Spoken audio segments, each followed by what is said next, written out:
আপোনালোকে বহুতবাৰ মই চাফাই দিলোঁ, গতিকে এইবোৰ কথাৰ মোক নুঘটিব। আমি নিষ্ঠাবান কংগ্ৰেছ কৰ্মী, আমাৰ কৰ্মীবিলাকো বেয়া পায় যা তা কথা কৈ থাকিব। মই ৰাইজৰ সেৱা কৰিবলৈ আহিছোঁ। আপোনালোকে এটা কথা লক্ষ্য ৰাখিব যে মই ৰাইজক সততাৰে সেৱা কৰিছোঁ নে নাই।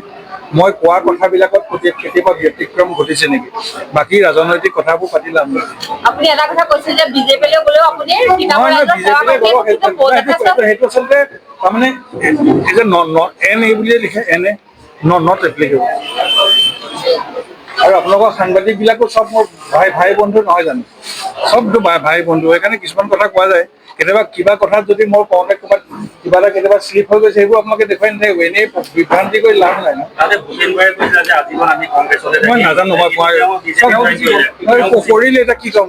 মইতো এতিয়া লোকৰ কথাটো মই নাজানো নহয়, তেওঁলোকে কেনেকে কৰিলে। এইবোৰ কথা কৈ থাকিলে এইবোৰ বাঢ়ি গৈ থাকে আৰু মোকে আপোনালোকে বুজাই থাকিব। আৰু মাৰ্চৰ প্ৰথম সপ্তাহতে আপুনি বিজেপিত যোগদান কৰিব। এইটো এনে নট এপ্লিকেবল। মানে আপুনি কংগ্ৰেছতে থাকি যাব। মই কৈছোৱে আজি 5 বছৰ দেখোন 21 চনৰ পৰা মই কৈয়ে আছো। কেতিয়াবা শ্লিপ মাৰি দিয়ে, সেইটোকে বজাই থাকে আপোনালোকে। জইন কৰি ক'ব পৰা কিবা কৰি শ্লিপ কৰি দিয়ে। সেইটো কাৰণে আগতে কোৱাটো আপোনাৰ শ্লিপ আছে নহয়, আগতে সেইটো শ্লিপো নহয়। সেইটো মানে এইটো কিবা কিবি কৰি কাটি কুটি কেইবাৰ লগাল আৰু যে মই কি কয় আজিকালি তেনেকুৱা টেকনলজি তেনেকুৱা ন, সেইবোৰ নকওঁ আৰু।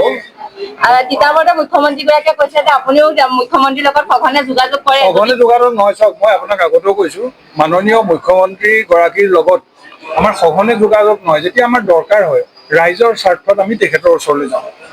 আৰু তেখেতৰ লগত চব কংগ্ৰেছত তেখেতে ইমান বছৰ থাকিলে আৰু তেখেতৰ লগত আমি বহুত দিন একেলগে কাম কৰা নাই জানো? গতিকে যেতিয়া আমি কিবা এটা তেখেতৰ ওচৰলৈ আমি কিবা এটা কাম লৈ পেলাই যাওঁ, যে জেনেৰেলি আমাক কামখিনি তেওঁ আমাক কৰি দিয়ে। আৰু সঘনাই যোগাযোগটো মানে তেনেকুৱাই। সমষ্টি পুনৰ নিৰ্ধাৰণৰ পিছত তিতাবৰ পৰিসৰটো বহুত বৃদ্ধি পালে, চাহ জনগোষ্ঠীয় ভোটাৰ সংখ্যা বৃদ্ধি পাইছে। মই নাজানো কি হয়। মই মোৰ নিজৰ ৰাস্তাত নিজৰ লক্ষ্য স্থিৰ কৰি মই গৈ থকা মানুহ। সেইটো ৰাইজে সিদ্ধান্ত ল'ব মই কি কৰিম। মই বিগত 5টা বছৰত মই ভাল কৰিলো, বেয়া কৰিলো, সেইটো ৰাইজে সিদ্ধান্ত ল'ব। সেইটো লৈ পেলাই মই কোনো বেছি উদ্বিগ্ন নহয়। কিন্তু এটা কথা জানো, মই ধৰ্ম আৰু সত্যত চলিছো। গতিকে ধৰ্ম আৰু সত্য য'ত থাকে তাত ভগৱান থাকে। যদি বিধাতাই মোক দিছে তিতাবৰত মই 5 বছৰ সেৱা কৰিব লাগে, মই ডেফিনেটলি সেৱা কৰিবলৈ সুবিধা পাম।